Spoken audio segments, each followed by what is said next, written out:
Hello everyone, welcome to my channel. Today we are discussing GS world का। आज हम test number 4 करने वाले हैं जो कि UP PCS prelims test series 2026 के लिए है। और आज हम देखेंगे वर्ल्ड हिस्ट्री के क्वेश्चंस हैं इसमें। इसके अलावा इसमें जनरल स्टडीज़ के सब्जेक्ट रखे गए हैं। हम आज ज्योग्राफी को बहुत ही अच्छे से पढ़ेंगे इसमें। और ये वर्ल्ड हिस्ट्री है तो इसमें क्वेश्चन ज्योग्राफी है, क्वेश्चन तो बहुत ही अच्छे होने वाले हैं। और ज्योग्राफी के क्वेश्चन अक्सर बच्चे गलत कर देते हैं, जो कि अगर समझ लेना तो आप कभी गलत नहीं करेंगे। ज्योग्राफी इतनी अच्छा सब्जेक्ट है, समझने वाला है। अगर आप समझेंगे नहीं तो गलत कर देंगे, अगर आप समझ लेंगे ना तो आप इजीली उसको कर लेंगे। और आपको पता है हमारा पढ़ाने का तरीका क्या है कि मैं शब्दों को तोड़ तोड़ के पढ़ाती हूँ, जितना हो सकता है मैं उसको ईजी कर देती हूँ, तब आपको अच्छे समझ आ जाएगा। ठीक है, चलिए क्वेश्चन की तरफ चलते हैं। आज हमारा फर्स्ट क्वेश्चन होने वाला है। क्वेश्चन होगा फर्स्ट, और इसको मैं कर लेती हूँ जूम। अब हम देखते हैं क्वेश्चन को। ठीक है, आई होप आपको अच्छे से विजुअल हो रहा होगा। क्वेश्चन हमारा, निम्न कथनों पर विचार कीजिए। और कथन कहता है कि सही कथन का चयन कीजिए। चलिए करते हैं। निहारिका तारों के जन्म का प्राथमिक क्षेत्र मानी जाती है। तो पहले मैं निहारिका के बारे में बताती हूँ। निहारिका क्या है? जैसे कि आप लोग अपने घर में नाम रख लेते हैं ना, निहारिका ना तन्वी। तो निहारिका का कोई नाम नहीं है, बल्कि ये एक ऐसा नाम है जो हम स्टार देखते हैं ना। जैसे कि रात में जब आप सोते हैं तो हम लोग आसमान में कुछ स्टार देखते हैं, तारे देखते हैं, जिसको हम तारे बोलते हैं।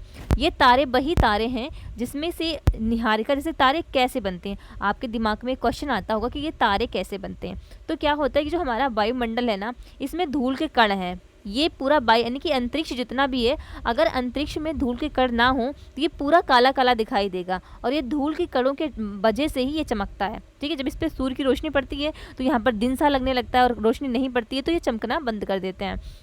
जब हम आसमान में तारे देखते हैं तो ये तारों की अपनी रोशनी नहीं होती है, ये ना ही किसी चीज़ के बने होते, बल्कि ये धूल के कण ही होते हैं। और ये धूल के कण क्या करते हैं, इसके दूर दूर धूल के कण हैं। ठीक है, और ये बच्चे धूल के कण, जैसे कि मान लिया कहीं पर, आपको पता है गुरुत्वाकर्षण क्या करता है कि चीज़ों को अपनी तरफ अट्रैक्ट करता है, खींचता है। और कहीं पर मान लिया यहाँ पर एक ये अलग अलग धूल के कण थे, और यहाँ पर लग गया गुरुत्वाकर्षण बल, तो इसने आस पास के जितने भी मिट्टी के धूल के कण थे ना, उनको अपनी साइड में खींच लिया। तो यहाँ पर एक बहुत ही डेंस एरिया बन जाएगा, बहुत ही घना एरिया इन धूल के कणों का बन जाएगा। ठीक है, अब इसी जब ये इकट्ठे हो रहे होते हैं ना, तो इसको हम शुरुआती क्या कहते हैं, निहारिका कहते हैं। तो जो निहारिका जब हो रहा होता है, निहारिका बनने के बाद फाइनली एक तारा बन जाता है, क्योंकि जो यहाँ पर धूल के कण, धूल गैस मिट्टी के जो कण होते हैं ना, वो इकट्ठा होकर एक जगह पर इकट्ठा हो जाते हैं। किसके कारण? तो गुरुत्वाकर्षण के कारण।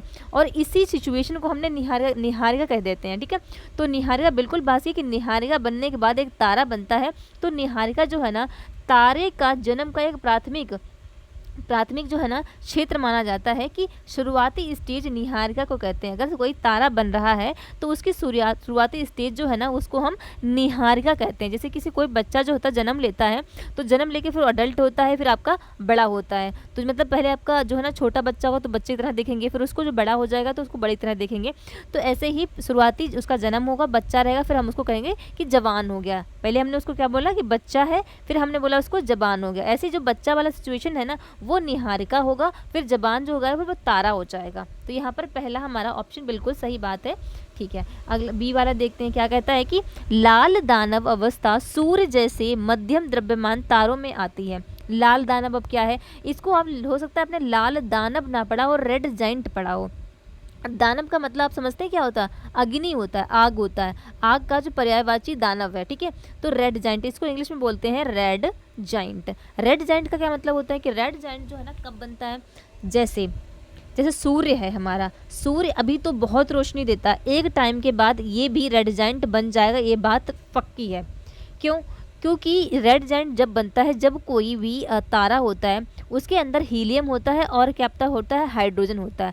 हाइड्रोजन अपने आप को ख़त्म कर रहा होता है। हाइड्रोजन जब ख़त्म कर रहा होता है, ठीक है, तो ख़त्म होने के बाद जब वो ख़त्म हो रहा होता है, अपने आप को बाहर फैलाता है हाइड्रोजन। ठीक है, ख़त्म हो रहा है तो बाहर फैलता है, तो बाहर एक अंगारे तरह लाल लाल, जब ये बाहर फैल के जब ठंडा होता है तो हल्का लाल लाल से दिखाई देता है, यानी कि रेड दिखाई देता है।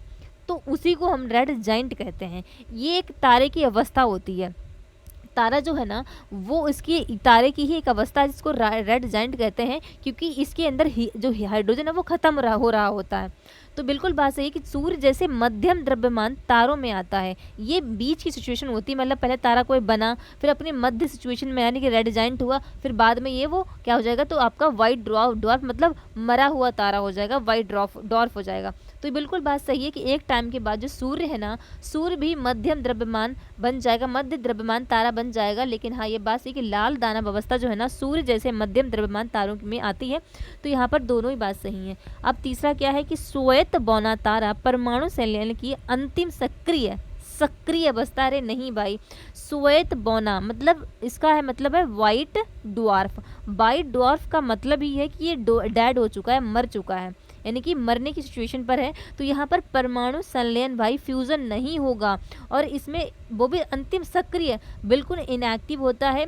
इससे मतलब ये तो ना ही तो परमाणु संलयन कर सकता है और ना ही इसमें नाभिकीय संलयन होगा। तो ये इसके पास इतना द्रव्यमान ही नहीं होता है कि ये नाभिकीय संलयन कर पाए। इसी वजह से जो है ना, ये एक श्वेत वाइट ड्वार्फ बन जाता है। इसको हम वाइट डेड कहते हैं, ठीक है। तो यहाँ पर तीसरा गलत है। चौथा कहता है कि सुपरनोवा विस्फोट केवल द्वितारा प्रणालियों में ही घटित होता है। नहीं, केवल द्वितारा भाई, ये सिंगल तारा प्रणाली में भी होता है। सुपरनोवा किसी में भी आ सकता है, जिसके पास द्रव्यमान अधिक होगा उसके साथ ये जो है सुपरनोवा मतलब एक विशाल तारे में भी हो सकता है। कोई बड़ा तारा है उसमें भी सुपरनोवा हो सकता है, कोई दो तारे उसके बीच में सुपरनोवा हो सकता है। इनका मतलब जितना द्रव्यमान होगा उतना बड़ा सुपरनोवा हो जाएगा। तो यहाँ पर तीसरा और चौथा गलत हो जाएगा हमारा, पहला और दूसरा यहाँ पर बिल्कुल सही है, यानी कि हमारा ऑप्शन ए करेक्ट हो जाएगा। देखते हैं, थोड़ा टफ लगा होगा लेकिन आप इसको आसानी से समझेंगे तो आराम से समझ जाएंगे। खगोलीय पिंड और विशेषताएं क्या हैं? पल्सर, क्वासर, ब्राउन ड्वार्फ और आपका न्यूट्रॉन। ब्राउन ड्वार्फ मैंने अभी बताया ना आपको, अभी नहीं बताया इसको, ब्राउन ड्वार्फ बताऊंगी। ब्राउन ड्वार्फ जो होता है ना, ये एक आसफल मतलब ये तो ना तो आपका ये रेड जाइंट बन पाता है, ना ही तो आपका ये जो है ना आपका डेड वाला बन पाता है, यानी कि वाइट ड्वार्फ बन पाता है।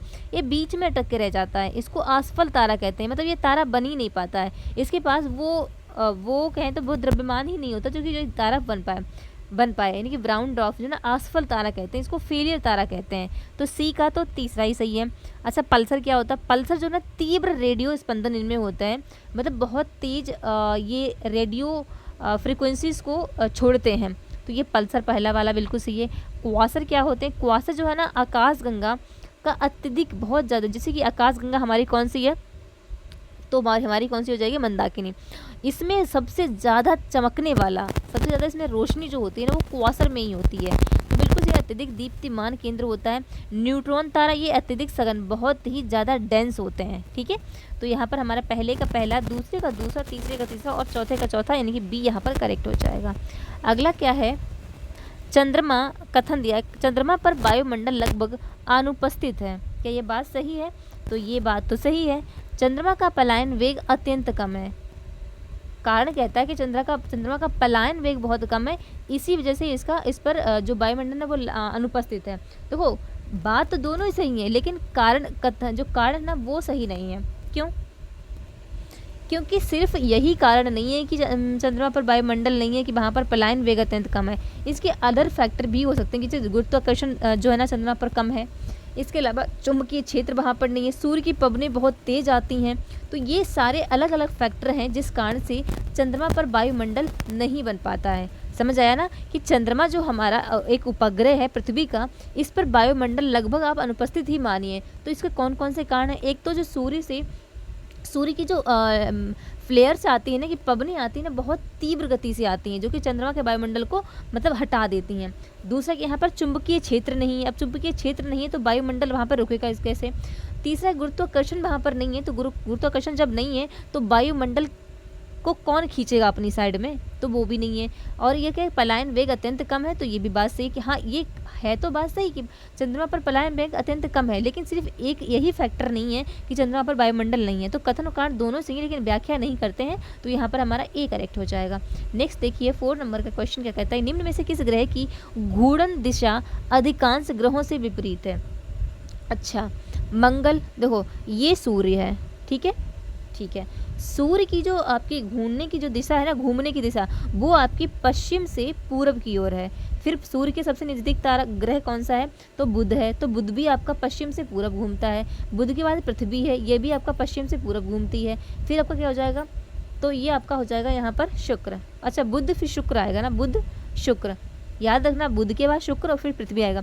लेकिन शुक्र जो है ना, ये आपका पश्चिम से पूर्व नहीं बल्कि पूरब से पश्चिम घूमता है घड़ी के आकार के हिसाब से, ठीक है। तो यहाँ पर देखो मंगल भी आपका सूर्य के हिसाब से घूमता है, बृहस्पति भी, शनि भी, लेकिन शुक्र जो है ना वो जस्ट ऑपोजिट में आपका घूर्णन करता है। अच्छा, ऐसा क्यों रहा होगा? क्या पता, ऐसा बताते हैं कि हो सकता है कि ये पश्चिम से पूरब ही घूमता हो, लेकिन कोई तारा, कोई बड़ी चट्टान आकर इससे टकराई हो, इस वजह से इसकी दिशा चेंज हो गई हो, ऐसा माना जाता है। तो यहाँ पर शुक्र हो जाएगा। यहाँ की इसकी घूर्णन दिशा जो है ना वो सूर्य से दूसरी विपरीत दिशा में है। पांचवा कहता है निम्न में से कौन सा कथन सत्य नहीं है? कौन सा सत्य नहीं है देखते हैं। सुपरनोवा भारी तत्वों के निर्माण में सहायक होता है। बिल्कुल बासी, जब सुपरनोवा होता है ना तो यहाँ से चट्टानें टूटती हैं, ठीक है, चट्टानें टूटती हैं, बड़ी बड़ी चट्टानें निकलती हैं लोहे की, जैसे कि जब ये टूटता है तो देखो भारी तत्व, हैवी मेटल्स निकलते हैं, लोहा निकल सकता है ना, आपका लोहे के साथ साथ कहें तो हम भारी, जैसे कि चांदी हो गया, है ना, अलग अलग भारी भारी एलिमेंट्स निकलते हैं जब सुपरनोवा होता है। तो सुपरनोवा के होने से भारी तत्व यानी कि भारी भारी तत्वों का निर्माण होता है, बिल्कुल बासी, क्योंकि इतना बड़ा होता है कि बड़ी बड़ी चट्टानों को तोड़ देता है, ठीक है। आकाशगंगा का केंद्र अत्यधिक घना होता है। ये बात भी बिल्कुल सही कि जो आकाशगंगा यानी कि हमारी गैलेक्सी, जैसे कि हमारी गैलेक्सी कौन सी मंदाकिनी है, ठीक है, मंदाकिनी जो है ना इसका केंद्र बहुत ही घना है कि अगर इसमें कोई भी चीज़ चली जाए ना वो उसका पता ही नहीं चलेगा। उसी को तो ब्लैक होल कहते हैं कि ऐसा ब्लैक होल है कि जिसमें कुछ भी चला जाए, कुछ भी चला जाए, यानी तक कि सूर्य भी चला जाए उसका भी पता नहीं चलेगा कि वो क्या हुआ है। तो उसका केंद्र अत्यधिक घना, इतना घना होता है, घना मतलब बहुत ही काला हो जाएगा। श्वेत बौने का द्रव्यमान चंद्रशिखर सीमा से अधिक हो सकता है। अरे कैसे हो जाएगा? जो श्वेत यानी कि वाइट ड्वार्फ जो होगा उसका द्रव्यमान चंद्रशिखर सीमा से अधिक हो सकता है। अगर इसका अधिक हो जाएगा तो ये आपका न्यूट्रॉन तारा नहीं बन जाएगा। श्वेत यानी कि वाइट ड्वार्फ जो है ना इसके पास द्रव्यमान ही तो कम होता है, इसी वजह से तो ये वाइट ड्वार्फ हो जाता है, क्योंकि ना ये तारा बन पाता है ना ही कोई ग्रह बन पाता है, क्योंकि इसके पास इतना द्रव्यमान नहीं होता है। अगर इसके पास अगर द्रव्यमान ज़्यादा हो जाए तो ये तो न्यूट्रॉन तारा बन जाएगा या फिर सुपरनोवा बन जाएगा, है ना, ठीक है। तो ये गलत है। न्यूट्रॉन तारे का घनत्व तो परमाणु नाभिक के तुल्य होता है, बिल्कुल बात सही। तो यहाँ पर हमारा सी वाला गलत हो जाएगा। श्वेत बौने तारे का द्रव्यमान इतना नहीं होता है जितना बताया गया। निम्न से कौन सा कथन असत्य नहीं है? मतलब सत्य बताना है आपको। सभी उल्काएं पृथ्वी की सतह पर आती, जरूरी नहीं सभी उल्का पिंड पृथ्वी की सतह पर नहीं आते, कुछ आते हैं, कुछ वायुमंडल में ही जलकर मतलब जल जाते हैं।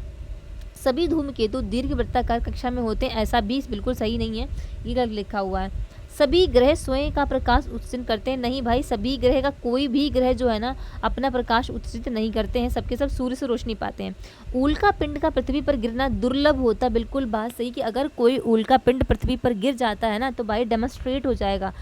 उल्का पिंड क्या होता है? उल्का पिंड का मतलब है कि बहुत मतलब कहें तो धूल के, चट्टान के, मिट्टी के, चट्टान मान लीजिए बड़े बड़े टुकड़े होते हैं। अब वो इतने बड़े टुकड़े होते हैं, आप मान लीजिए कि अगर एक जगह मतलब 200-300 किलोमीटर तक के हो सकते हैं। अब वो कोई पिंड अगर पृथ्वी पर गिर गया आके, ठीक है, उल्का पिंड को गिर गया आके, तो अगर वो रिहायशी इलाके में गिरा ना जहाँ पर बस्ती बस रही होगी तो लोग तो मर ही जाएंगे ना, जानवर मर जाएंगे, लोग मर जाएंगे। अगर खाली क्षेत्र पर गिरा तब भी मतलब ज़मीन तो हिल जाएगी, फट भी सकती है जब धरती। तो उल्का पिंड इतने बड़े बड़े होते हैं। अब बात करते हैं धूमकेतु। ये धूमकेतु क्या होते हैं? धूमकेतु ये बर्फ़ के टुकड़े होते हैं, ठीक है, बर्फ़ के टुकड़े होते हैं। और ये जब आते हैं ना पृथ्वी की तरफ तो ये जलने लगते हैं, सूर्य की रोशनी इन पर पड़ती है और जलने लगते हैं। हालांकि उल्का पिंड भी जलते हैं लेकिन इनमें पूंछ नहीं होती है, लेकिन धूमकेतु में पूंछ होती है। तो दोनों में अंतर समझना। धूमकेतु बर्फ के गोले होते हैं, उल्का पिंड चट्टानें होती हैं, ठीक है। ये पृथ्वी पर गिरेंगे तो दुर्लभ घटनाएं हो जाएंगी यहाँ पर, ठीक है। डी वाला हमारा सही हो जाएगा। निम्न से कौन से कारक सूर्य की ऊर्जा उत्पत्ति से सीधे संबंधित है? क्वेश्चन को आप समझ लीजिए, आंसर अपने आप दे देंगे कैसे। क्वेश्चन कह रहा है कि ऐसे कौन कौन से कारक यानी फैक्टर हैं जो सूर्य की ऊर्जा उत्पत्ति, यानी कि सूर्य में इतनी, जैसे कि हम लोग कहते हैं सूर्य से ऊर्जा ले लो, सूर्य से जो रोशनी आती है वो जो ऊर्जा आती है वो कैसे उत्पन्न होती है, वो कौन कौन से कारण हैं कि सूरज में ऊर्जा आ जाती है।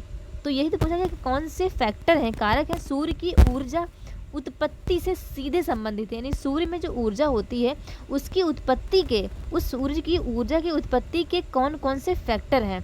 तो पहला फैक्टर क्या है कि प्रोटॉन श्रृंखला। इसका मतलब क्या है, यानी कि सूर्य जो होता है ना, सूर्य में जो आपका हाइड्रोजन होता है, हाइड्रोजन वो खत्म हो रहा होता है। हाइड्रोजन खत्म मतलब प्रोटॉन ख़त्म हो रहे होते हैं, ठीक है। तो ये प्रोटॉन ख़त्म जब होते हैं ना, तो इनकी 99% ऊर्जा यही जनरेट करते हैं भाई। मतलब इतना इतना बड़ा ये प्रोटॉन का डेमोन्स्ट्रेट होता है कि बहुत ज़्यादा एनर्जी रिलीज करते हैं। आप देखते हैं सूर्य में कितनी एनर्जी है, तो जब हाइड्रोजन ख़त्म होता है ना, कम होता हो रहा है, तो होता है मर रहा होता है, तो उसमें 99% सूर्य की जो एनर्जी है ना, वो इसी यानी प्रोटॉन प्रोटॉन श्रृंखला से ही आती है। बची 1% जो है ना, वो आपके कार्बन नाइट्रोजन चक्कर से आती है। बिल्कुल बात सही है, कार्बन नाइट्रोजन चक्कर से भी यहाँ पर सूर्य से एनर्जी आती है। तो यहाँ पर पहला और दूसरा सही है। बाकी हमारा रेडियोधर्मी अपेक्ष हमारे पृथ्वी पर होता है, गुरुत्वाकर्षण संकुचन वहाँ पर नहीं होता है। तो हमारा पहला और दूसरा यहाँ पर सही हो जाएगा। नेक्स्ट है 8वीं सूची में, देखते हैं सूची फर्स्ट को सूची सेकंड से मिलाना। अपसौर, अच्छा अपसौर सूर्य से न्यूनतम दूरी नहीं, अधिकतम दूरी होती है। देखो, जब सूर्य से पृथ्वी दूर होती है ना, दूर होती है, याद रखना कितनी दूर होती है, तो हमारा अपसौर होता है। और जब सूर्य से पृथ्वी नज़दीक होती है तो उपसौर होता है। ठीक है, समझ आया। जब सूर्य से पृथ्वी दूर होगी तो अपसौर होगा, जब नज़दीक होगी तो आपका उपसौर होगा। अच्छा, पेरिजी एपोजी क्या होता है? जब पृथ्वी से चंद्रमा समझिए, चंद्रमा की बात कर रही हूँ, चंद्रमा दूर होगा तो आपका अपोजी हो जाएगा। और जब पृथ्वी की बात कर रही हूँ और चंद्रमा की बात कर रही हूँ, पृथ्वी से चंद्रमा पास में होगा तो उसको हम पेरिजी कहेंगे। नहीं, तो यहाँ पर गलत हो गया, मैंने मिलान गलत कर दिया, मैंने बोला बिल्कुल सही है। यहाँ पर देखिए, अपोजी कब बोलेंगे? जब पृथ्वी से चंद्रमा अधिकतम दूरी पर होगा, यानी कि डी का चौथा ही रहेगा। और जब पेरिजी कब होगा? जब पृथ्वी से चंद्रमा पास होगा, तो इसको हम पेरिजी कहेंगे। ठीक है, यहाँ पर हमने पृथ्वी और सूर्य की अपसौर अपसौर की बात की, और पेरिजी अपोजी हमारी चंद्रमा और पृथ्वी के बीच की है। तो यहाँ पर हमारा देखना, पहले का दूसरा है, फिर पहला है, फिर तीसरा है, फिर चौथा है, यानी कि 2 1 3 4, 2 1 3 4 हमारा बी यहाँ पर करेक्ट है। अगला है, निम्न में से कौन सा कथन तारों के रंग निर्धारण के संदर्भ में सही है? तारे रंग कहाँ से लाते हैं? तो लाल तारे सबसे अधिक तापमान वाले होते हैं, ऐसा है क्या? नीले तारे अपेक्षाकृत ठंडे होते हैं, ऐसा नहीं है। तारे का रंग उसकी सतही तापमान पर निर्भर करता है, ये बात बिल्कुल सही है कि तारे का कोई अपना रंग नहीं होता, बल्कि उसकी सतह कैसी है उस पर डिपेंड करता है। जैसे पृथ्वी हो गई, पृथ्वी हालांकि एक ग्रह है, तारा नहीं है, तो पृथ्वी को हम ग्रीन तारा कहते हैं। क्यों? क्योंकि पृथ्वी पर बहुत ज़्यादा नहीं, ब्लू कहते हैं क्योंकि बहुत ज़्यादा पानी है। ब्लू कहते हैं ना, क्यों? क्योंकि इस पर बहुत ज़्यादा पानी है और पानी का रंग जो है ना नीला नीला दिखाई देता है, उसके सतह पर पानी है, इस वजह से उसका रंग डिसाइड हम करते हैं। नेक्स्ट देखते हैं क्या है 10वां नंबर का, निम्न में से कौन सा पिंड स्वतंत्र रूप से तारा और ग्रह के बीच की श्रेणी में आता है? जो एक तारा और ग्रह, ना तो वो तारा है ना ही वो ग्रह है, तो वो कौन सा हो जाएगा हमारा? तो उसको हम क्या कहेंगे बताओ भाई? उसको हम कहेंगे ब्राउन ड्वार्फ। ना तो वो तारा बनता है ठीक से, और ना ही वो ग्रह बन पाता है, उसको हम ब्राउन ड्वार्फ कहते हैं। कथन को देखना है और सही को देखना है। पृथ्वी पर किसी स्थान के स्थानीय समय का निर्धारण देशांतर पर आधारित होता है। अच्छा, इनका कहने का मतलब है कि अगर पृथ्वी पर आपको किसी स्थान का स्थानीय समय देखना है, जैसे आप किसी क्षेत्र में हैं, किसी भी क्षेत्र में रह रहे हैं, किसी भी स्थान पर रह रहे हैं, आपके माता पिता किसी दूसरे स्थान पर रह रहे हैं, आप सेम टाइम देखना चाहते हैं कि ठीक है, तो कैसे देखेंगे? अगर आप, ये पृथ्वी है, आपको पता है पृथ्वी, इस पर पृथ्वी पर देशांतर लाइनें हैं, ये वाली देशांतर लाइनें जो लंबी लंबी हैं वो देशांतर लाइन। आपको पता है कि अगर इस एक देशांतर लाइन पर सेम जगह पर, जैसे कि ये एक वाली देशांतर लाइन है, यहाँ पर आप रह रहे हैं, यहाँ पर आपके माता पिता रह रहे हैं, एक ही देशांतर पर रह रहे हैं, तो उन दोनों का समय बिल्कुल एक होगा। लेकिन अगर आप इस वाले देशांतर पर हैं, आपके पिताजी इस वाले देशांतर पर हैं, दोनों के टाइम में डिफरेंस होगा। ठीक है, तो इसको पूछा कि पृथ्वी पर किसी स्थान, मान लिया इस स्थान पर कि स्थानीय समय का निर्धारण देशांतर पर आधारित होता है। बिल्कुल, अगर समय का निर्धारण करना है तो देशांतर पर ही होता है। ठीक है, देशांतर से ही हम टाइम का निकालते हैं। बिल्कुल, समान देशांतर पर स्थिति सभी स्थानों का स्थानीय समान, बिल्कुल सही है। अगर एक समान देशांतर पर स्थित जितने भी समान स्थान होंगे उनका समय बिल्कुल समान होगा। बिल्कुल, इस वाले देशांतर पर जितने भी लोग होंगे उनका सबका जो समय होगा बिल्कुल समान होगा। ये बात बिल्कुल सही है। दूसरा भी सही है। पृथ्वी के पूर्व की ओर जाने पर स्थानीय समय घटता है, क्या ऐसा है?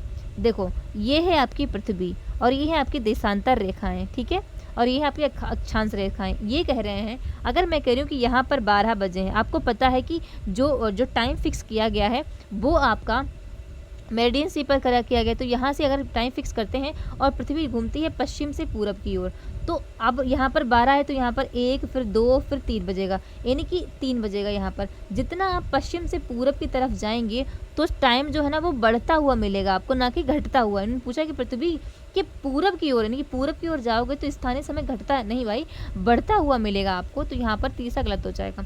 एक देशांतर के बीच समय का अंतराल 4 मिनट होता है। बिल्कुल, यहाँ पे जो देशांतर जैसे 2 दिए हैं, इन दोनों के बीच में 1 डिग्री अगर है तो 1 डिग्री का मतलब 4 मिनट होगा। आप 4 मिनट जितना पूरब जाएंगे उतना 4 मिनट टाइम बढ़ा हुआ आपको मिलेगा। तो यहाँ पर चौथा सही, यानी पहला, दूसरा और चौथा सही, यानी कि हमारा यहाँ पर बी वाला करेक्ट हो जाएगा। नेक्स्ट देखते हैं रेखाएं और विशेषताएं। भूमध्य रेखा, भूमध्य रेखा दिन रात की अवधि होती बताती है क्या? ऐसा है क्या? चलिए देखते हैं। भूमध्य रेखा दिन रात की अवधि सदैव लगभग, बिल्कुल भूमध्य रेखा पर जो दिन और रात है ना वो हमेशा बराबर रहता है, बिल्कुल, क्योंकि भूमध्य रेखा पर हमेशा दिन और रात, बिल्कुल ये बात तो सही है। कर्क रेखा, कर्क रेखा जो है ना वो सूर्य की किरणें वर्ष में एक बार पड़ती हैं, ये बात भी बिल्कुल सही है।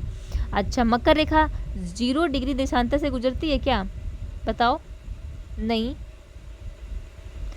तो ये तो आपका यहाँ पर देखिए मकर रेखा जो है ना वो आपकी संक्रांत दक्षिणी गोलार्ध में ग्रीष्म संक्रांति से संबंधित है। प्रधान मध्याह्न रेखा जो है ना 0 डिग्री देशांतर से गुजरती है। जो प्रधान मध्याह्न रेखा है ना वो इसको प्राइम मेरिडियन रेखा कहते हैं, जो कि 0 देशांतर से गुजरती है। तो ये बात आपकी यहाँ पर करेक्ट हो जाएगी, यानी कि बी ऑप्शन बिल्कुल सही है। नीचे कथन और कारण दिए गए हैं, देखते हैं क्या है कथन और कारण। विषुवत रेखा पर वर्ष में 2 बार दिन और रात होते हैं। अच्छा, विषुवत रेखा पर सूर्य की किरणें वर्ष में 2 बार लंबवत पड़ती हैं। बिल्कुल बात है, कथन और कारण दोनों ही सही हैं, लेकिन व्याख्या नहीं करते हैं कि सिर्फ यही कारण नहीं है कि विषुवत रेखा सूर्य पर रेखा पर सूर्य की किरणें वर्ष में 2 बार पड़ती, इसीलिए रात और दिन नहीं होता, बल्कि रात और दिन पृथ्वी के अपने अक्ष पर थोड़ा टिल्टेड है, मतलब झुकी हुई है, इसके कारण भी दिन और रात होते हैं। तो सिर्फ यही कारण नहीं है, हालांकि दोनों सही हैं, लेकिन व्याख्या बिल्कुल सही नहीं है। 14 है, पृथ्वी पर वह अक्षांश जहां वर्ष भर दिन और रात का अंतर न्यूनतम रहता है। अक्षांश मतलब ये पृथ्वी है और इस पे ये जो रेखाएं पड़ी हैं ये वाली, ये होती है आपकी अक्षांश। तो कहते हैं कि पृथ्वी पर वह अक्षांश कौन सा है जहाँ पर वर्ष भर दिन और रात का न्यूनतम अंतर होता है? तो वो आपका भूमध्य रेखा है ना, बहुत ही कम, क्योंकि भूमध्य रेखा पर दिन और रात बराबर होते हैं। यहाँ पर हमारा सी करेक्ट हो जाएगा। नेक्स्ट है 15 नंबर का क्वेश्चन, क्या कहता है ये क्वेश्चन है कि निम्न में से कौन सा कथन सत्य नहीं है? ओके, प्रधान मध्याह्न रेखा 0 देशांतर, बिल्कुल प्राइम मेरिडियन जो रेखा है वो 0 देशांतर, बात बिल्कुल सही है। सभी देशांतर रेखाएं महान वृत्त होती हैं, हाँ ये बात बिल्कुल सही, बड़े बड़े वृत्त बनाती हैं। 2 देशांतरों के बीच की दूरी भूमध्य रेखा पर अधिकतम होती है, हाँ ये बिल्कुल बात सही है। देखो ये आपका पृथ्वी है और यहाँ से निकलती है आपकी देशांतर रेखाएं, तो ऐसे हैं ये, ठीक है, ऐसे हैं, नहीं ऐसे, देखिए ऐसे हैं, तो इनके बीच में देखो यहाँ पर जो दो देशांतर के बीच में दूरी जो ध्रुवों पर है ना वो कम होगी, लेकिन आपके क्योंकि बीच में जो है ना वो भारी है, मतलब चौड़ा है, तो यहाँ पर 2 देशांतरों के बीच की दूरी आपकी ज़्यादा हो जाएगी। तो बिल्कुल बात ये अधिकतम होती है। अक्षांश रेखाएं पृथ्वी के समान भागों में विभाजित हैं, बिल्कुल बात गलत है, क्योंकि अक्षांश रेखाएं आपका पृथ्वी कुछ ऐसी है, ठीक है। अक्षांश रेखाएं क्या ऐसे, अक्षांश रेखाएं ये हैं, ये कहते हैं कि रेखाएं पृथ्वी के समान भागों में नहीं, जो विषुवत रेखा है वो समान भागों में पृथ्वी को अलग अलग बांट देती है, क्योंकि ये ऊपर का आधा और नीचे का आधा। लेकिन अगर मैं कहूँ यहाँ से अक्षांश रेखा, क्या इसने पृथ्वी को आधे आधे भागों में बराबर हिस्सों में बांटा? नहीं बांटा, नहीं भाई, क्योंकि ऊपर कम जाएगा नीचे ज़्यादा हो जाएगा, तो ये हमारा गलत हो जाएगा, गलत ही पूछा गया है। 16 कहता है निम्न में से कौन सा कथन असत्य नहीं है, मतलब असत्य गलत नहीं है, तो सही बताना है। सभी अक्षांश रेखाएं महान वृत्त बनाती हैं, नहीं भाई, कौन कह रहा है? 90 देशांतर रेखाएं पृथ्वी के समान भागों में विभाजित हैं, समान भागों में विभाजित हैं, नहीं। भूमध्य रेखा के अतिरिक्त कोई भी अक्षांश महान वृत्त नहीं बनाता, बिल्कुल बात सही है। भूमध्य रेखा सिर्फ ही अक्षांश को महान वृत्त बनाती, वरना कोई नहीं बना। सभी अक्षांश रेखाएं समान लंबाई की होती, कौन कह रहा है? सी यहाँ पर सही हो जाएगा। नेक्स्ट क्वेश्चन है, कथन पर विचार कीजिए और सही कथन पर विचार कीजिए। अक्षांश रेखाएं पूरब पश्चिम दिशा में खींची जाती हैं। हाँ बिल्कुल बात सही। अक्षांश रेखाएं जो है ना पूरब से पश्चिम या पश्चिम से पूरब खींची जाती हैं, बिल्कुल बात सही है। देशांतर रेखाएं उत्तर से दक्षिण में खींची जाती है, बिल्कुल बात सही। उत्तर से दक्षिण या फिर दक्षिण से उत्तर कहो खींची जाती है, बिल्कुल बात सही। सभी देशांतर रेखाएं परस्पर समांतर होती हैं, नहीं भाई कैसे हो जाएंगी समांतर, आपका हो जाएगा यहाँ पर सभी अक्षांश रेखाएं बंद वृत्त होती हैं, बात बिल्कुल सही है क्योंकि ये बिल्कुल बंद होती हैं, ऐसे होती हैं, ठीक है। तो यहाँ पर पहला, दूसरा और चौथा यहाँ पर बी करेक्ट हो जाएगा। सूची फर्स्ट को सूची सेकेंड से मिलाना है। 0 डिग्री अक्षांश, अक्षांश मतलब विषुव, तो यहाँ पर हो जाएगा अक्षांश का मतलब हो जाएगा बिल्कुल विषुव हो जाएगा, यानी कि पहले का दूसरा हो जाएगा। 23.5 उत्तर, तो मतलब ये कर्क रेखा हो जाएगी, यानी चौथा। तो 90 डिग्री दक्षिण मतलब आपका हो जाएगा 90 डिग्री दक्षिण मतलब दक्षिणी ध्रुव, तो आपका पहला हो जाएगा, यानी कि यहाँ पर 66.5 दक्षिणी, यानी कि अंटार्कटिका हो जाएगा तीसरा, और पहला 2 4 3 1 2 4 3 1 यहाँ पर बी करेक्ट हो जाएगा। कथन 2 अलग अलग अक्षांशों पर स्थित स्थानों का स्थानीय समय समान हो सकता है। 2 अलग अलग अक्षांशों पर स्थित स्थानों का स्थानीय समय समान हो सकता है क्या? तो हाँ बिल्कुल हो सकता है, क्यों नहीं हो सकता। स्थानीय समय अक्षांश पर निर्भर नहीं करता, एक बात बिल्कुल सही है। कथन और कारण दोनों ही सही है, ए हमारा यहाँ पर सही हो जाएगा। पृथ्वी पर वह देशांतर रेखा जो अंतर्राष्ट्रीय तिथि रेखा का आधार बनाती है, अंतर्राष्ट्रीय तिथि रेखा का आधार बनाती है, तो ये हमारा 180 डिग्री वाला हो जाएगा, बिल्कुल बात सही है। यहाँ पर 21 का निम्नलिखित कथन पर विचार कीजिए, सही कथन का चयन कीजिए। चाड की कोई समुद्री सीमा नहीं है, बिल्कुल बात सही है। चाड जो है ना लैंड लॉक्ड कंट्री अफ्रीका की है। बोत्सवाना की किसी सागर से सीमा नहीं मिलती, बिल्कुल बात सही है, ये भी लैंड लॉक्ड कंट्री है और आपके अफ्रीका में पड़ती है। इथोपिया लाल सागर से सटा हुआ नहीं भाई, ये भी लैंड लॉक्ड है इथोपिया, और ये आपका अफ्रीका का ही देश है। मंगोलिया की सीमा 2 देशों से मिलती है, बिल्कुल बात सही है, मंगोलिया की सीमा आपकी 2 देशों से मिलती है, तो पहला, दूसरा और चौथा यहाँ पर बी सही हो जाएगा। आप एक बार मैप में देख लेना ज़रूर, ठीक है। मैं यहाँ पर मैप आपको नहीं दिखा सकती हूँ, आप देख लेना। बोलिविया कौन सा क्वेश्चन है? 22 नंबर का। बोलिविया जो है ना वो आपका, बोलिविया की राजधानी आपकी सुक्रे है, यानी कि चौथा हो जाएगा। नीदरलैंड की राजधानी आपकी द हेग है, याद रखना द हेग, यानी कि तीसरा हो जाएगा। वहीं आपकी दक्षिण अफ्रीका की तो आपको पता ही है प्रिटोरिया है, वो आपकी पहला हो जाएगा। और मलेशिया की कुआलालंपुर है, तो 2, यानी कि 4 3 1 2 बी यहाँ पर करेक्ट है। फिर कथन और कारण दिए गए हैं, देखते हैं। रूस विश्व का क्षेत्रफल की दृष्टि से सबसे बड़ा देश है, बिल्कुल बात सही है। रूस यूरोप और एशिया दोनों महाद्वीपों में विस्तृत है, ये बात बिल्कुल सही है, लेकिन यही एक कारण नहीं है कि रूस विश्व का सबसे बड़ा क्षेत्रफल रखता है, बल्कि इसका अपना क्षेत्रफल, इसकी भौगोलिक स्थिति, बल अलग अलग फैक्टर जो बताते हैं कि इसका क्षेत्रफल बहुत बड़ा है। सिर्फ यही कारण है कि यूरोप और एशिया के दोनों महाद्वीपों के बीच में विस्तृत है। तो कथन और कारण सही है, लेकिन कारण व्याख्या नहीं करते हैं, यहाँ पर बी सही हो जाएगा। 24 का, विश्व का एकमात्र ऐसा देश जिसकी राजधानी समुद्र तल से सबसे अधिक ऊंचाई पर है, तो वो आपका बोलिविया है, जिसकी राजधानी जो है ना समुद्र तल सबसे अधिक ऊंचाई पर है। नेक्स्ट क्वेश्चन देखेंगे हम। निम्न में कौन सा कथन सत्य नहीं है, यानी कि सत्य नहीं है, गलत बताना है। वियतनाम दक्षिण पूर्व एशिया में स्थित है, हाँ तो बिल्कुल बात सही है। थाईलैंड की सीमा मलेशिया से लगती है, बात भी बिल्कुल सही है।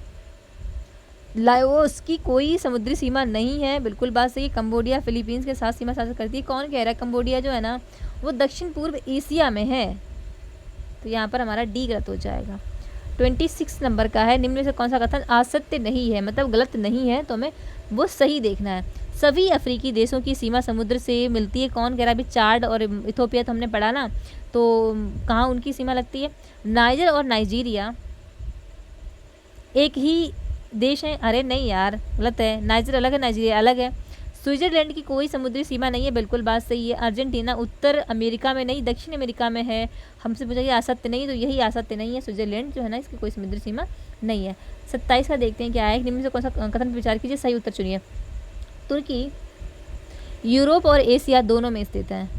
ये बात तो बिल्कुल सही है। मिस्र का सिनाई प्रायद्वीप एशिया में आता है, ये बात भी बिल्कुल सही है। कजाकिस्तान पूर्णतः यूरोप में, अरे कौन कह रहा है कजाकिस्तान पूरी तरह यूरोप में है? कजाकिस्तान पूरा यूरोप में नहीं है भाई, गलत लिखा है, क्योंकि एशिया में भी आता है ना। पनामा नहर उत्तर और दक्षिण अमेरिका को अलग करती, बिल्कुल बात, ये पहला, दूसरा और चौथा सही है। यहाँ पर हमारा बी हो जाएगा। सूची फर्स्ट को सूची सेकेंड से मिलाना है। यहाँ पर देखिए, देश और सीमा विशेषता। चिली में एंडीज पर्वत से घिरी हुई, क्योंकि ये साउथ अमेरिका के पश्चिम में है, तो यहाँ पर तीसरा हो जाएगा। नेपाल जो है ना वो प्रायद्वीपीय देश है, तो नेपाल आपका स्थल रुद्ध नेपाल, हाँ ये तो लैंड लॉक्ड यार, हमसे हमारे पड़ोसी है, किससे भूल गए, तो यहाँ पर पहला हो जाएगा। जापान आपका प्रायद्वीपीय हो जाएगा, तो ये आपका चौथा हो जाएगा। और इटली हमारी द्वीपीय राष्ट्र है, यानी कि दूसरा हो जाएगा। 3 1 4 2 3 1 4 2 3 1 2 4 2 द्वीपीय। जापान जो है ना द्वीपीय, जापान द्वीपीय है और इटली हमारा प्रायद्वीपीय। ऐसा द्वीपीय और प्रायद्वीप में गलत हो गया ना, इस वजह से। नेक्स्ट देखते हैं कथन और कारण। कथन कहता है फ्रांस की सीमा ब्राज़ील से लगती है। हाँ ठीक है, लगती तो नहीं है, देखो कैसे घुमाते हैं आपको। फ्रेंच गुयाना दक्षिण अमेरिका में स्थित फ्रांस का विदेशी क्षेत्र है, इसीलिए ये कहते हैं कि फ्रांस की सीमा ब्राज़ील से लगती। कथन और कारण दोनों ही सही हैं, क्योंकि ब्राज़ील तो साउथ अमेरिका में है ना, और फ्रांस आपका यूरोप में है, तो आप कहेंगे कहाँ सीमा लग रही है, लेकिन नहीं, फ्रांस का एक क्षेत्र है जो कि दक्षिण अमेरिका के पास है और वहाँ सीमा साझा करते हैं, इस वजह से इसके कहते हैं कि सीमा लगती है। 30 नंबर क्वेश्चन है कि विश्व का वह देश जिसकी राजधानी और सबसे बड़ा नगर अलग अलग महाद्वीपों में स्थित है, तो वो आपका तुर्की हो जाएगा।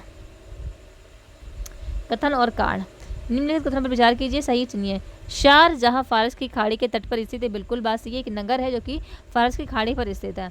दुबई संयुक्त राज्य अमीरात का सर्वाधिक जनसंख्या वाला नगर है, बिल्कुल बात सही है। अबू धाबी संयुक्त राज्य अमीरात की राजधानी है, बिल्कुल बात सही है। शारजाह लाल सागर, अच्छा, पहला और चौथा ऑप्शन देखिए एक दूसरे के ऑपोजिट है। जब शारजाह फारस की खाड़ी पर स्थित है तो शारजाह लाल सागर पर क्या करने आएगा, तो चौथा गलत है, नहीं पहला, दूसरा, तीसरा, यानी कि बी ऑप्शन सही है। सूचियों को मिलाना है। नगर और देश, नगर और देश क्या है? टिकरिक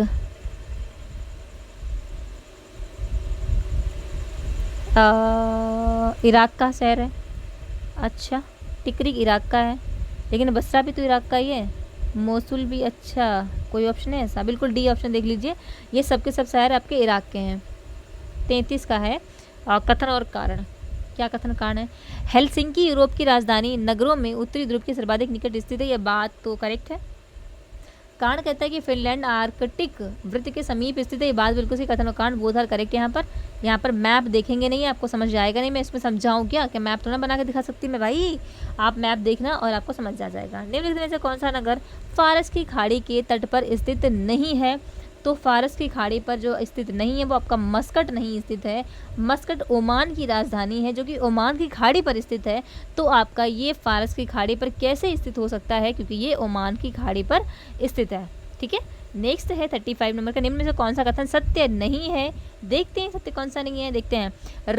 रोम टाइबर नदी के तट पर स्थित है, बिल्कुल बात सही है। लंदन थेम्स नदी के किनारे बसा हुआ, बिल्कुल बात सही है। पेरिस सीन नदी के किनारे बसा हुआ, बिल्कुल बात सही है, लेकिन बर्लिन राइन नदी के नहीं बल्कि बर्लिन आपका स्प्री, नाम है क्या? स्प्री नदी के किनारे बसा हुआ है, तो हमारा डी यहाँ पर गलत हो जाएगा। नेक्स्ट 36 है। निम्नलिखित में कौन सा कथन असत्य नहीं है, मतलब गलत नहीं है, तो हमें सही वाला देखना है। सभी यूरोपीय राजधानियाँ समुद्र तट पर स्थित है, क्या सभी होंगी भाई? ऐसा तो नहीं हो सकता। वियना डैन्यूब नदी किनारे स्थित है, क्या ये बात सही है? तो ये बात तो बिल्कुल करेक्ट है, वियना डैन्यूब नदी किनारे ही स्थित है। अच्छा, हमसे सही पूछा गया, क्योंकि असत्य नहीं है तो यही असत्य नहीं है। मैड्रिड भूमध्य सागर के तट पर स्थित है, मैड्रिड भूमध्य सागर नहीं भाई, समुद्र से दूर है, ये गलत लिखा है। बर्न स्विट्जरलैंड की राजधानी नहीं, किसने कहा? बर्न स्विट्जरलैंड की राजधानी नहीं है, हाँ है, यहाँ पर हमारा सिर्फ बी सी सही है। ठीक है, ओके। नेक्स्ट है इस्तांबुल। कथनों पर विचार कीजिए, सही उत्तर चुनिए। इस्तांबुल बोस्फोरस जलडमरू मध्य के दोनों किनारों पर फैला हुआ है। तो ये बात तो बिल्कुल सही है। अंकारा तुर्की की राजधानी है क्या? हाँ है। तुर्की यूरोप और एशिया दोनों में स्थित है? हाँ है। इस्तांबुल तुर्की की राजधानी है? तो ये बात तो गड़बड़ वाली है। इस्तांबुल तुर्की की राजधानी नहीं है, कि इस्तांबुल बोस्फोरस जमुना की, अच्छा क्योंकि ये एक बड़ा शहर है तुर्की का। अंकारा है तुर्की की राजधानी, तो यहाँ पर पहला दूसरा तीसरा सही हो जाएगा। निम्न से सही सुमिलित नहीं है। नगर और देश, रियाद, तो ये आपका कहाँ पर है? सही सुमिलित नहीं है। रियाद तो सऊदी अरब में ही है यार, तभी मैं कंफ्यूज हो रही हूँ कि तो है, तो मिलान किसका करें? नैरोबी केन्या में है, लागोस नाइजीरिया में है, कैनबरा जो है ना वो ऑस्ट्रेलिया की राजधानी है। तो न्यूजीलैंड में कैसे आ जाएगा भाई? कैनबरा तो ऑस्ट्रेलिया की राजधानी है, डी गलत है। 39 में कथन और कांड देखते हैं। फ्रांस की सीमा ब्राज़ील से लगती है, अभी पीछे बताया था लगती है क्योंकि उसकी वहाँ पर एक टेरिटरी है। फ्रेंच जो है ना, दोनों सही है। यहाँ पर क्वेश्चन रिपीट हो गया है 40 नंबर का। निम्न में से कौन सा नगर भूमध्य रेखा के सबसे निकट स्थित है? तो वो आपका क्या हो जाएगा? क्विटो हो जाएगा। क्विटो जो है ना वो इक्वाडोर का एक नगर है जो कि भूमध्य रेखा के लगभग सीधे ऊपर स्थित है। ठीक है, नेक्स्ट है 41 नंबर का। निम्न कथनों पर विचार कीजिए। एंडीज पर्वत श्रृंखला दक्षिण अमेरिका के पश्चिमी तट पर के समांतर फैली हुई, बिल्कुल बात सही है। वहीं आपका कहता है रॉकी पर्वत उत्तरी अमेरिका के पूर्वी हिस्से में, नहीं भाई ये भी पश्चिमी हिस्से में, दूसरा गलत है। एटलस पर्वत अफ्रीका के उत्तर पश्चिम में है, बिल्कुल बात सही है। उराल पर्वत यूरोप और एशिया के बीच प्राकृतिक विभाजक का काम करते हैं, यहाँ बात बिल्कुल सही है कि हमारा दूसरा गलत है, क्योंकि रॉकी पर्वत अमेरिका में तो है, उत्तरी अमेरिका में, लेकिन पश्चिम में है, पूरब में नहीं है। तो पहला तीसरा और चौथा हमारा सही हो जाएगा। 42 बार सूची और देश। ओके, माउंट एल्ब्रस आपका रूस में है, कहाँ पर लिखा हुआ है? अच्छा, पहले का दूसरा। माउंट किलिमंजारो, तो माउंट किलिमंजारो हमारा तंजानिया में पड़ता है यार, तो यहाँ पर पहला हो जाएगा। माउंट फूजी कहाँ पर है? तो माउंट फूजी हमारा जापान में है, यानी कि तीसरा। और वहीं माउंट मैकेंजी कनाडा, यानी कि चौथा, यानी कि 2 1 3 4 2 1 3 4 हमारा फोर्थ ऑप्शन देखिए, 2 1 3 4, यानी कि डी यहाँ पर करेक्ट हो जाएगा। निम्न में से कौन सा कथन सत्य नहीं है? गलत बताना है।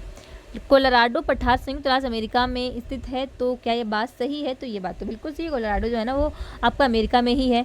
डेक्कन पठार ज्वालामुखी उद्गार से बना है, ज्वालामुखी उद्गार से बना है डेक्कन वाला पठार। हाँ, ये बात तो सही है यार। तिब्बती पठार को विश्व की छत कहते हैं, बात बिल्कुल बात सही है। ब्राज़ील पठार अफ्रीका महाद्वीप में, ब्राज़ील जो है ना वो आपका साउथ अमेरिका में है, तो अफ्रीका में कैसे आ जाएगा? डी गलत है। नेक्स्ट है 44 कथन और कारण। क्या है कथन कारण? प्रशांत महासागर के चारों ओर ज्वालामुखियों का घनत्व सर्वाधिक पाया जाता है, बिल्कुल बात सही है। कारण कहता है कि प्रशांत महासागर के किनारे प्लेटों की परस्पर अविशरण सीमाएं अधिक होती है, ये बात बिल्कुल सही है।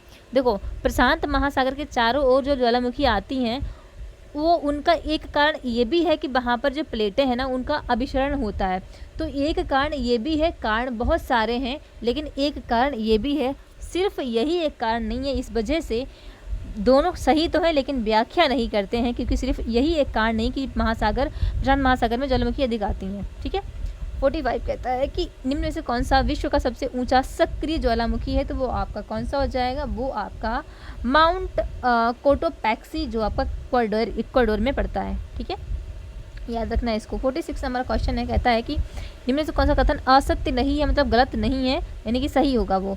रिएक्टर स्केल भूकंप की तीव्रता मापता नहीं है भाई, तीव्रता नहीं, परिमाण मापता है, परिमाण। रिएक्टर स्केल भूकंप आपने देखा, आपने सही लगा देंगे, नहीं भाई, भूकंप की तीव्रता नहीं बल्कि उसका परिमाण देखता है। एपिसेंटर पृथ्वी की सतह पर स्थित बिंदु होता है, बिल्कुल बात सही है। एपिसेंटर जो है ना वो पृथ्वी की सतह पर ही होता है। हाइपोसेंटर, इसे फोकस भी कहते हैं, ये ना कि साधारण शब्दों में भूकंप का केंद्र। हाइपोसेंटर क्या होता है? भूकंप का केंद्र नहीं भाई, इसको फोकस कहते हैं। ठीक है, गलत लिखा है। मकेरली स्केल ऊर्जा मुक्त होने की मात्रा नापता है, नहीं, ये क्षति मापता है। ठीक है, तो हमारा यहाँ पर बी सही हो जाएगा। 47 नंबर का। निम्न कथनों पर विचार कीजिए, सही कथनों का चयन कीजिए। गोबी मरुस्थल एशिया में स्थित है क्या? बात तो सही है यार। कालाहारी मरुस्थल उत्तरी अफ्रीका में स्थित नहीं, दक्षिणी अफ्रीका में, उत्तरी में नहीं, दक्षिणी में, गलत हो गया। आटाकामा मरुस्थल विश्व का सबसे शुष्क मरुस्थल है, तीसरा तो सही है। अच्छा, सहारा मरुस्थल दक्षिणी गोलार्ध में नहीं है यार, कैसी बात कर रही हो, तो उत्तरी अफ्रीका में है, तो इसका मतलब पहला और तीसरा सही है, हमारे पास बी ऑप्शन सही हो जाएगा यहाँ पर। निम्न में से कौन सा कथन सही सम्मिलित नहीं है? ओके, 48 का आल्प्स तो राइन नदी पर है, हिमालय सिंधु आपको पता ही है, रॉकी मिसिसिपी पर नहीं है। रॉकी कहाँ पर है? तो रॉकी तो मिसिसिपी नदी का उद्गम नहीं है, मिसिसिपी का तो झील जो है इटास्का है, गलत लिखा है यहाँ पर। एंडीज अमेजन, तो यहाँ पर तीसरा गलत हो जाएगा। आप मैप में एक बार सही से देख लेना उसको, आपको ज़्यादा क्लियर हो जाएगा। हिमालय पर्वत श्रृंखला अभी भी ऊंचाई प्राप्त कर रहा है, बिल्कुल बात सही है। भारतीय प्लेट यूरेशियन प्लेट की ओर लगातार बढ़ती जा रही है, ये बात भी बिल्कुल सही है, लेकिन क्या ये एक दूसरे के व्याख्या करते हैं? हाँ बिल्कुल बात सही, यहाँ पर हमारा सही हो जाएगा। 50 आज का लास्ट क्वेश्चन, इनमें से कौन सा पठार दक्षिणी गोलार्ध में स्थित नहीं है? तो आपका कौन सा पठार नहीं है? दक्षिण में है, बिल्कुल बात सही। डेक्कन का पठार, इथोपिया का पठार, ये भी दक्षिण गोलार्ध में नहीं है ना। कोलोराडो पठार, अच्छा डेक्कन का पठार तो कैसे हो जाएगा दक्षिणी गोलार्ध में?